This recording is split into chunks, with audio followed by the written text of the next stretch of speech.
Yeah, I'll react to that, sure. Hi. Hey. Tom Scott, preemptive like. Oh, preemptive like. Original link to the video, top description below that, link to the Discord. Click on it, send right over there. Would love to have you. My name is Connor. I like to learn. If you are not, let's go. If you're not ready, there's the door. Home X down the hall. Let's go. Tom Scott, love his channel. Why can't I hear? Okay. Okay, I can fix this. Okay. This, fix. Over here. Boom. Bang. Boom. Bing. Bong.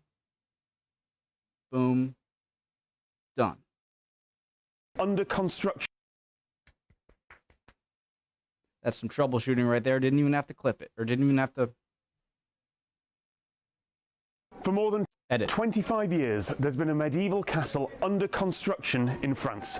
The builders and designers here are using plans and techniques that are as historically watched a video on to this. the 13th century as possible.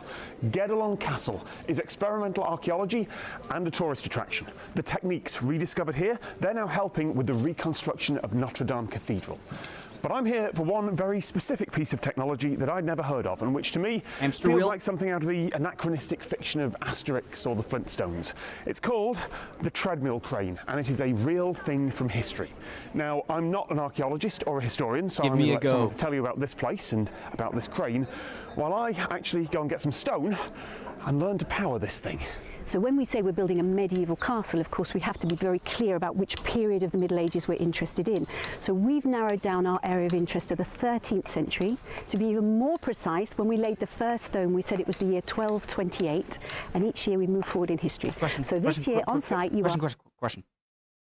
You know how technology has been moving kind of exponentially past few hundred years? And, you know, 1920... compared to 2020 technology in terms of, say, building things is going to be very different. But as you go back to then, you know, like what do you think the difference is in terms of building a castle between 1320 and 1420 or 1220 and 1320? Obviously, it's going to be significant. You're going to build off of what your father and the people before you taught you, and you build on experience, and you make new things to make it easier. Okay, I'm not saying there's going to be no changes, but I'm assuming they're going to be much less significant, like a decade of technology. You get my point, right? In the year of our Lord, 1253. So in order to find out what technology was available at that time, we have a number of different sources. We use illuminated manuscripts, stained glass windows, financial records. Of course, we work with archaeologists, art historians and Castellologists. And so we put all that information together in order to decide how the carvings and Castellologists. Look at that backpack. That's interesting. Man. His neck is not going to feel great in the morning. Okay, so that's interesting. Clever. And then they're bringing up okay. And so we put all that information together in order to decide how the castle should be built. That was sometimes the cement. We know how to do it. Sometimes these skills have never been lost. Others have been completely lost, and we have to then revive them from scratch. The castle itself will be finished in about... There's so much visual stimuli going around, and then I have to listen. Completely lost, and we have to then... Look at that level, though.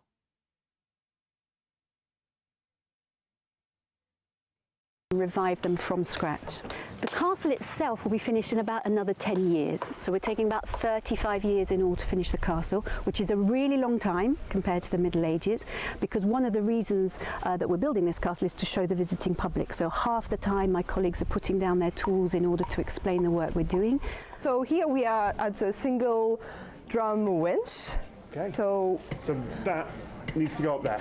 Yes. Okay. We can provide the tower with those rocks so we can build it. Okay. We might say that we're building a 13th century castle, but in terms of health and safety, we're clearly in the 21st century. So you will see anachronisms on site. We have hard hats, steel toe-cap shoes, protective eyewear, masks when we're working with the sandstone from the quarry. All the scaffolding is heavily reinforced. So obviously, we're not trying to discover how many people were killed or injured in the... That's reasonable. Okay. I was about to say, like, no, that's cheating. But, okay, yeah. No one's going to risk their lives on 13th century style scaffolding. I get it. 13th century. So take care of your back. The castle that we're building here today is the castle that would have belonged to a low-ranking, local, fairly modest nobleman. This isn't a royal castle.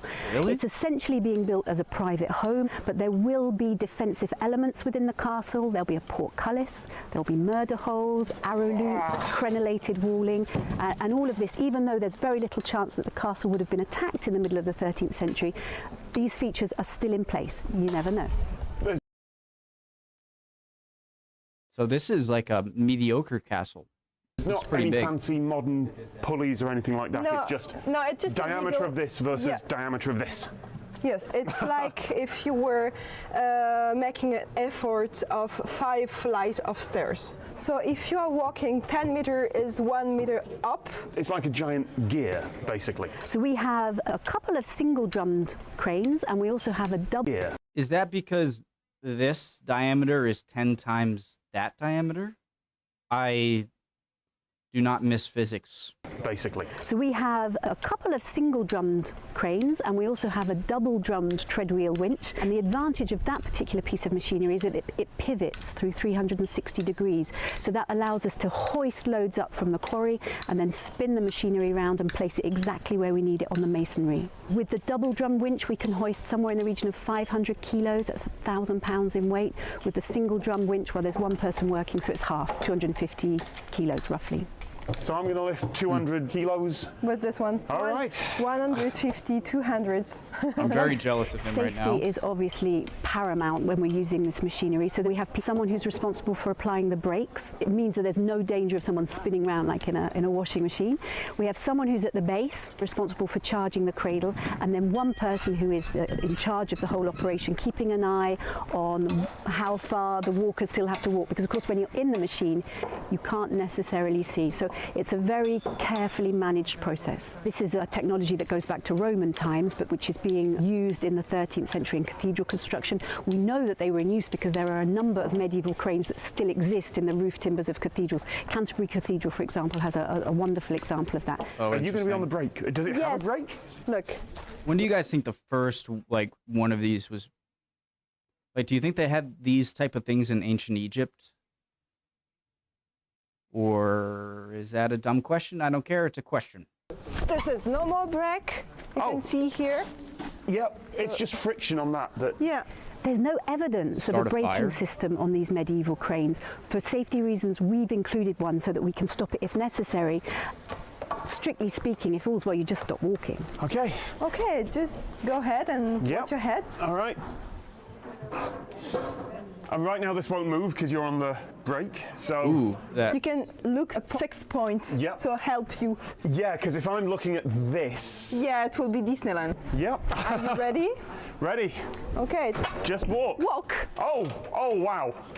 Ooh, watch out for the... Yeah. And look to the side. If I look ahead, it gets really confusing. Got to look that way. Yeah. Got to look that way. Stop. Hey, but it's working. Yeah, it's walking. Oh, you're right about that fixed point. Yes. I looked forward for a bit and started getting dizzy. I'm just walking up a steep hill. There is some kind of feedback loop. The faster I walk, the faster it turns. Then the faster it pushes me back, because of course I'm moving more. But then I risk bashing my head into the axle behind me. In case you're wondering, yeah, it is quite tiring. I would these probably machines are- try and run as fast as I could and end up breaking something. So it's probably a good thing I'm not there. Absolutely necessary in the construction process. We couldn't build the castle at the rate we are without them. We hoist somewhere in the region of 3 metric tons every day. There we go. Okay. Okay. And stop. Congratulations. Round of For your first medieval crane. Thank you. I didn't expect quite the tourist applause there. Thank you very much. Always.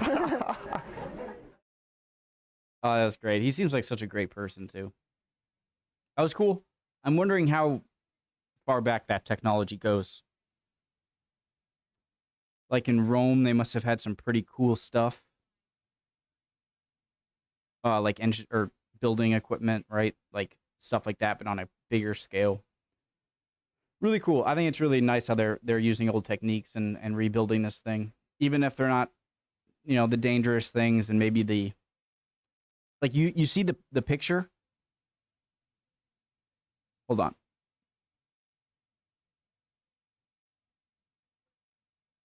Oh, please give me the picture. Pretty please? There's no way I'm going to find it. But that guy was, like, carrying cement on his back. Oh, there it is. We work with archaeologists, how the ruins and castles. See, this guy, he's like... wait. He's in the way of these guys, but he is carrying cement on his back? For this guy? Cool video. Should we do another? No, that was a decent sized one.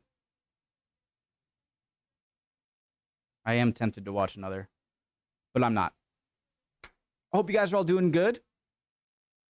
If not, chin up. You'll be good soon. Don't worry. All right. I know that's getting old, but I mean it. See you guys next time. Bye.